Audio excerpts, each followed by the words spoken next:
ಇಲ್ಲ, ಇವತ್ತು ಹರಿಹರಿಪುರದಲ್ಲಿ ಒಂದು ದೇವಸ್ಥಾನ ಜಾತ್ರಾ ಮಹೋತ್ಸವ ಇತ್ತು. ಅಲ್ಲಿಗೆ ಬರಬೇಕು ಅಂತ ಹೇಳಿ ಆಹ್ವಾನ ಮಾಡಿದ್ರು. ಸೊ ಅದಕ್ಕೋಸ್ಕರ ಆ ಕಾರ್ಯಕ್ರಮಕ್ಕೆ ಹೋಗ್ತಾ ಇದ್ದೆ. ಸರ್, ಈಗ ಇವತ್ತು ಸ್ನೇಹಮಯಿ ಕೃಷ್ಣ ಅವ್ರನ್ನ ಬಂಧನ ಮಾಡಿದ್ದಾರೆ ಸರ್. ಹೌದಾ? ನನಗೆ ಗೊತ್ತಿಲ್ಲ. ಈಗ ನೀವು ಹೇಳಿದ್ರೆ ನ್ಯೂಸ್ ಈಗಲೇ ಗೊತ್ತಾಗ್ತಿರೋದು.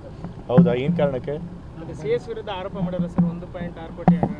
ಹೌದು, ಮತ್ತು ಆಧಾರಯುತವಾದಂಥ ಆರೋಪಗಳನ್ನು ಸುಮ್ಮನೆ ಮಾಡ್ಬೋದು ಅಂತಂದರೆ ರಾಜಕಾರಣಿಗಳೇನೋ ಪಾಪ ಜನರಿಗೆ ಅಕೌಂಟಬಲ್ ಆಗಿರಬೇಕು. ಹಾಗಾಗಿ ಆಧಾರಿತ ಆರೋಪಗಳನ್ನು ಮಾಡೋದು ಕೂಡ ಸಹಿಸ್ತಾರೆ, ಹೋರಾಟ ಮಾಡ್ತಾರೆ. ಪಾಪ ಅಧಿಕಾರಿಗಳ ಮೇಲೆ ಸುಮ್ಮನೆ ತೇಜೋವಧೆ ಮಾಡೋದು, ಆರೋಪರಹಿತ ಆರೋಪಗಳನ್ನು ಮಾಡಿದಾಗ ಅದನ್ನು ಖಂಡಿತ ಅದಕ್ಕೆ ಶಿಕ್ಷೆ ಕೊಡಬೇಕು, ಕ್ರಮ ಜರುಗಿಸಬೇಕು. ಸರ್, ಈಗ ಸ್ನೇಹಮಯಿ ಕೃಷ್ಣ ಅವರು ಮೂಡಕ್ಕೆ ಸೇರಿದಂತೆ ಹಲವು ಕೇಸ್ಗಳಲ್ಲಿ ದೂರನ್ನು ಸಲ್ಲಿಸಿ ದೂರುದಾರರಾಗಿದ್ದರು. ಈಗ ಅವ್ರ ಮೇಲೆ ಈ ಥರದೊಂದು ಆರೋಪ ಈಗಾಗಲೇ ಹೇಳಿದೇವಲ್ಲ, ಯಾವುದೇ ಆಧಾರ ಇಲ್ಲದೆ ಒಬ್ಬರು ಅಧಿಕಾರಿ ಮೇಲೆ ಆರೋಪ ಮಾಡಿ ಅವ್ರು ತೇಜೋವಧೆ ಮಾಡಿದ್ರೆ ಅವ್ರು ಯಾಕೆ ಸುಮ್ಮನೆ ಇರ್ತಾರೆ? ಖಂಡಿತ ಅವ್ರ ಮೇಲೆ ಕ್ರಮ ತೆಗೆದುಕೊಳ್ತಾರೆ. ಈಗ ಮೂಡ ಮೇಲೆ ಏನು ಆರೋಪಗಳಿದೆ ಅದಕ್ಕೆ ಈಗಾಗಲೇ ನಾವು ತನಿಖೆ ಕೂಡ ಕೊಟ್ಟಿದ್ದೀವಿ. ಸೊ ಕೆಂಪಣ್ಣ ಆಯೋಗನೂ ಇದೆ. ಸೊ ಅವ್ರು ಅದನ್ನು ನೋಡಿಬಿಟ್ಟು ಮೂಡದಲ್ಲಿ ಏನು ಅವ್ಯವಹಾರ ಆಗಿದ್ದರೆ ಅದ್ರ ಪ್ರಕಾರ ಅದ್ರ ಮೇಲೆ ಕ್ರಮ ತೆಗೆದುಕೊಳ್ತಾರೆ. ಸರ್, ಸುಪ್ರೀಂ ಕೋರ್ಟ್ ಒಂದು ಅಭಿಪ್ರಾಯ ವ್ಯಕ್ತಪಡಿಸಿದೆ. ಫ್ರೀ ಬೀಸ್ ಏನಿದೆ ಇದು ಅಭಿವೃದ್ಧಿಗೆ ಮಾರ್ಗ ಆಗ್ತಾ ಇದೆ. ಅರ್ಹರಿದ್ದಾರೆ, ಅರ್ಹರಿದೆ ಇಲ್ಲ ಅನ್ನೋದು ಯಾವುದನ್ನು ಕೂಡ ಕನ್ಫರ್ಮ್ ಮಾಡ್ಕೊಳ್ಳೋದಲ್ಲೇ ನೀವು ಅವ್ರಿಗೆ ಹಣ ಕೊಡ್ತಾ ಇದ್ದೀರಾ, ಇದು ಎಷ್ಟು ಸರಿ ಅಂತಕ್ಕಂಥ ಅಭಿಪ್ರಾಯನ ಸುಪ್ರೀಂ ಕೋರ್ಟ್ ವ್ಯಕ್ತಪಡಿಸಿದೆ. ಇಲ್ಲ ಒಂದು ಕಡೆ ನೋಡಿ, ಫ್ರೀ ಬೀಸ್ ಯಾವ ಕಾಂಟೆಕ್ಸ್ಟಲ್ಲಿ ಕೊಡ್ತಿರೋದು ಇಂಪಾರ್ಟೆಂಟ್. ಎಲೆಕ್ಷನ್ಗೆ 2 ತಿಂಗಳಿದ್ದಾಗ 3 ತಿಂಗಳಿಗೂ ಇದ್ದಾಗ ಬರೀ ಎಲೆಕ್ಷನ್ ಗೆಲ್ಲಬೇಕು ಅಂತೇಳಿ ಫ್ರೀ ಬೀಸ್ ಕೊಡ್ತಾರಲ್ಲ, ಅದು ನಿಜವಾಗ್ಲೂ ಮಾರಕ ಎಕನಾಮಿಗೆ. ಬಟ್ ಆದರೆ ಬೆಲೆ ಏರಿಕೆ ಇದ್ದಾಗ, ಆರ್ಥಿಕ ಅಸಮಾನತೆ ಬಹಳ ಇದ್ದಾಗ, ಬಡವ್ರು ಬದುಕೋದೇ ಕಷ್ಟ ಇದ್ದಾಗ ಬಡವ್ರಿಗೆ ಸಪೋರ್ಟ್ ಮಾಡುವಂಥ ಏನು ಕಾರ್ಯಕ್ರಮಗಳು ಕೊಡ್ತಾರೆ ಅದು ಖಂಡಿತ ಫ್ರೀ ಬೀಸ್ ಆಗಲ್ಲ. ಬದಲಾಗಿ ಇನ್ನೂ ಎಕನಾಮಿಕ್ ಒಳ್ಳೇದಾಗುತ್ತೆ. ಯಾಕೆಂತಂದರೆ ಬಡವ್ರಿಗೆ ಹಣ ಸಿಕ್ಕಿದ್ರೆ ಅವ್ರ ಪಾಪ ಅದರಿಂದ ಜೀವನ ಮಾಡ್ತಾರೆ ಮತ್ತು ಅದನ್ನು ಮತ್ತೆ ಖರ್ಚು ಮಾಡ್ತಾರೆ. ಸೊ ಹಾಗಾಗಿ ಎಕನಾಮಿಕ್ ಕೂಡ ಎಕನಾಮಿಕ್ ಚಟುವಟಿಕೆಗಳು ಕೂಡ ಆಗುತ್ತೆ. ಸೊ ಹಾಗಾಗಿ ಯಾವ ಕಾಂಟೆಕ್ಸ್ಟಲ್ಲಿ ಕೊಡ್ತಾರೆ ಅದು ಇಂಪಾರ್ಟೆಂಟ್.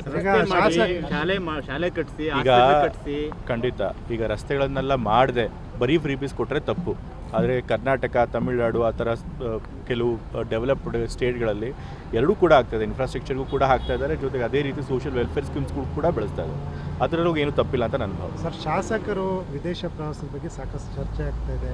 ಜೊತೆಗೆ ಅವ್ರು ಕಳಿಸಿದ್ದಾರೆ, ಇವ್ರು ಕಳಿಸಿ ಈ ಥರದ್ದು. ಈಗ ಯಾರ್ಯಾರು ಶಾಸಕರು ಹೋಗಿದ್ದಾರೆ, ಯಾವ ಕಾರಣಕ್ಕೆ ಹೋಗಿದ್ದಾರೆ ನನಗೆ ಗೊತ್ತಿಲ್ಲ. ಬಟ್ ನನಗೆ ಗೊತ್ತಿರೋ ಮಾಹಿತಿ ಪ್ರಕಾರ ಎಲ್ಲ ಶಾಸಕರು ಕೂಡ ತಮ್ಮ ವೈಯಕ್ತಿಕ ಹಣದಲ್ಲಿ ಹೋಗಿರೋದು, ಯಾವುದೇ ಸರ್ಕಾರಿ ಹಣ ಬಳಸ್ಕೊಂಡಿಲ್ಲ. ಸೊ ಹಾಗಾಗಿ ವೈಯಕ್ತಿಕವಾಗಿ ಅವ್ರು ಹೋದರೆ ಅದ್ರೊಳಗೆ ತಪ್ಪಿದೆ ಅಂತ ನನಗೆ ಅನ್ಸಲ್ಲ. ಸರ್, ಕುರ್ಚಿ ನಡುವೆ ಒಂದು ರೀತಿಗೆ ಇದಾಗ್ತಿದೆ, ಚಟಾಪಟಿ ಆಗ್ತಿದೆ. CM ಎಲ್ಲಿ ಕುರ್ಚಿ ಚಟಾಪಟಿ ಆಗ್ತಿದೆ? ಆ ಥರದ್ದು ಏನೂ ಇಲ್ಲ.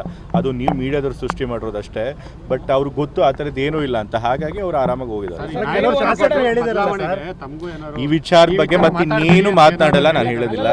ಈ ವಿಚಾರವಾಗಿ ನಾನು ಏನು ಮಾತನಾಡೋದಿಲ್ಲ. ಯಾಕೆ ಅಂತಂತಂದ್ರೆ ಏನೇ ಹೇಳಿಕೆ ಕೊಟ್ಟರು ಮೀಡಿಯಾದವ್ರು ಅದನ್ನೇ ವಿವಾದ ಮಾಡ್ತೀರಿ, ದಿನಗಟ್ಟಲೆ ಅದನ್ನು ನಡೆಸ್ತೀರಿ. ಸೊ ಹಾಗಾಗಿ ನಾನೇ ತೀರ್ಮಾನ ಮಾಡಿದ್ದೀನಿ, ಈ ವಿಷಯದಲ್ಲಿ ಏನೇನು ಹೇಳಬೇಕು ಅದೆಲ್ಲ ಹೇಳಾಗಿದೆ.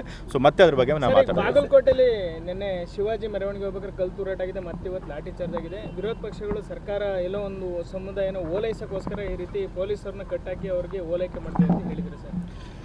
ಸಮಾಜದಲ್ಲಿ ಆ ಥರದ್ದು ಆಗ್ತಾನೆ ಇರುತ್ತೆ. ಒಂದೊಂದ್ಸರಿ ಹೇಳಕ್ಕೆ ಬರೋದಿಲ್ಲ. ಕೆಲವರು ದುಳೂರು ಬೇಕು ಅಂತಲೇ ಕೋಮುಗಲಭೆ ಸೃಷ್ಟಿ ಮಾಡಬೇಕು ಅಂತಲೇ ಮಾಡ್ತಿರ್ತಾರೆ. ನಿಜವಾಗ್ಲೂ ಅಲ್ಲಿ ಕೋಮದ್ವೇಷ ಇಲ್ಲದೆ ಹೋದರು. ಸೊ ಹಾಗಾಗಿ ತನಿಖೆ ಮಾಡ್ತಾರೆ, ಯಾರು ಅದ್ರೊಳಗೆ ಕಲ್ಪ್ರೇಟ್ ಇರ್ತಾರೆ ಅವ್ರನ್ನ ಹಿಡಿತಾರೆ. Thank you sir.